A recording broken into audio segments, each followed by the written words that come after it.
Electric potential and capacitance वाले chapter में देखो पोटेंशियल की बात हो रही है, तो सबसे पहले पोटेंशियल के बारे में कुछ जानकारी जो है कि कहीं नहीं भूलना है। मतलब चैप्टर में पोटेंशियल क्या होती है, कंजर्वेटिव होती है। मतलब कि पोटेंशियल कंजर्वेटिव का क्या मतलब है, इस पॉइंट से इस पॉइंट के बीच में वो सेम ही रहेगी, चाहे इस पॉइंट से इस पॉइंट के बीच में सेम रहेगी अनलेस एंड अनटिल जब मैं एक रेफरेंस पॉइंट पे, अब ये रेफरेंस पॉइंट यहाँ भी हो सकता है, यहाँ भी हो सकता है, कहीं भी हो सकता है, उस रेफरेंस पॉइंट को मान लो, उसके बाद इन दोनों के बीच का जो पोटेंशियल डिफरेंस होता है वो सेम होता है।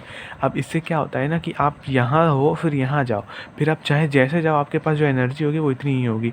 मतलब आप ऐसे घूमते घूमते घूमते जाओगे तब भी आपके पास इतनी एनर्जी होगी, यहीं रह जाओगे तो भी इतनी एनर्जी होगी। ये कंजर्वेटिव का फील्ड है। अब कंजर्वेटिव को पता ही रहा होता है। यहाँ पर देखो वर्क डन क्या होता है ना, basically change in potential energy से ही आप कह सकते हो वर्क डन। यहाँ थे, यहाँ गए, ऊपर गए, पोटेंशियल एनर्जी बढ़ी, पोटेंशियल एनर्जी बढ़ी तो वर्क डन हुआ। अब देखो इसका दो केस होता है, work done by external force और work done by the conservative force. Work done जो एक्सटर्नल फोर्स का होता है, एक्सटर्नल फोर्स का मतलब क्या है, जो मैं काम कर रहा हूँ। सो इन केस मान लो मैं इधर जा रहा हूँ, इस पॉइंट से लेकर के इस पॉइंट में यहाँ गया।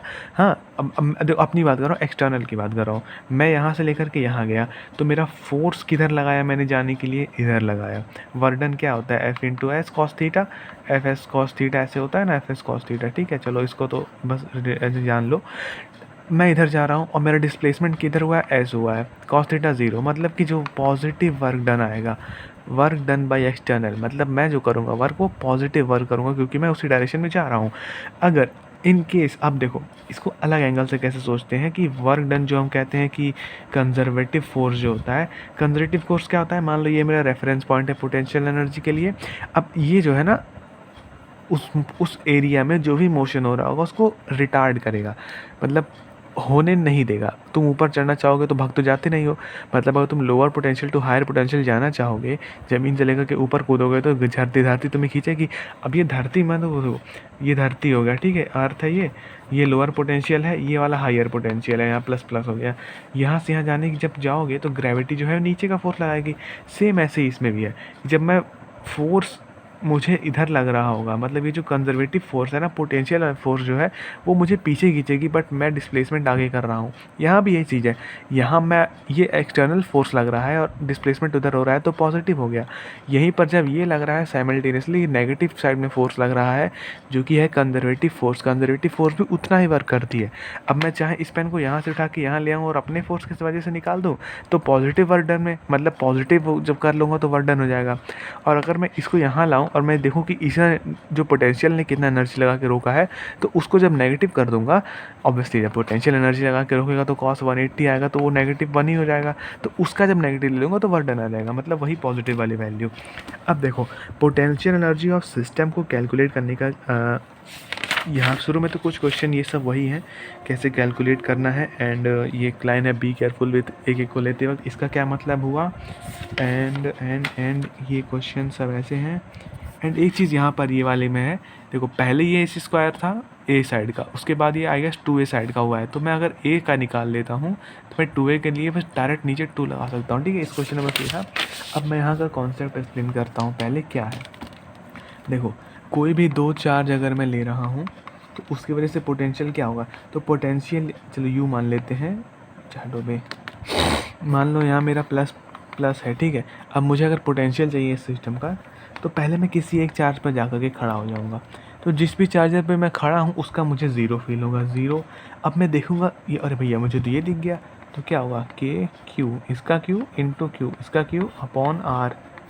यहाँ पे आपको स्क्वायर नहीं लगाना है क्योंकि ये सिर्फ पोटेंशियल है, इसका फोर्स नहीं है। ठीक है, बस ये वाला पॉइंट रिमेंबर करना है। एंड यहाँ जो भी चार्जेस है वो साइन के साथ रखने हैं। मान लो एक नेगेटिव चार्ज भी आ गया तो भैया मुझे ये दिखा तो मुझे ये भी दिखेगा, तो मैं क्या करूँगा, प्लस करूँगा K Q into minus Q upon are.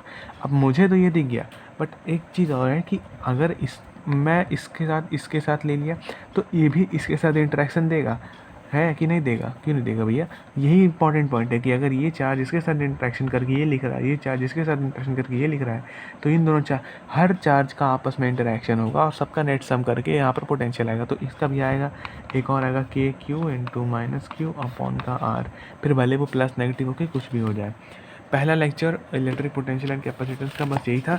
ये जो क्वेश्चन था ये थोड़ा अलग था कि यहाँ देखो ये जो इतना पॉइंट यहाँ पे क्वेश्चन में गिवन था कि जो कैपिटल डी है, ये जो वाला जो दूरी है ये बहुत बड़ा है।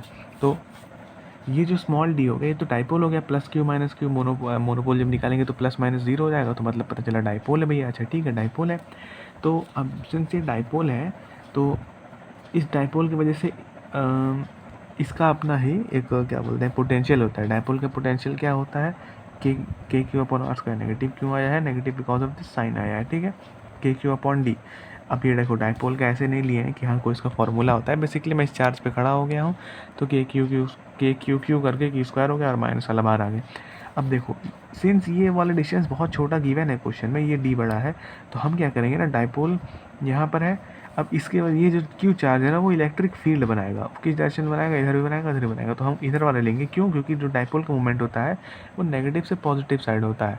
तो यहाँ देखो इलेक्ट्रिक फील्ड जो बनती है वो के क्यू अपॉन डी स्क्वायर का बनाएगा। क्यों, क्योंकि डी यहाँ से लेकर के यहाँ तक है और ये है dipole moment Q into D इस साइड में, दोनों सेम साइड है cos zero. And dipole moment के केस में होता है potential energy negative of cos P cos theta. तो कॉस जीरो है तो ऑब्वियसली नेगेटिव नेगेटिव ही रह जाएगा, पॉजिटिव तो होगा नहीं, तो क्यू डी के थीटा अपॉन डी स्क्वायर। ये थोड़ा सा इलेक्ट्रिक फील्ड को लगा करके यहाँ पर पोटेंशियल फाइंड किया गया है।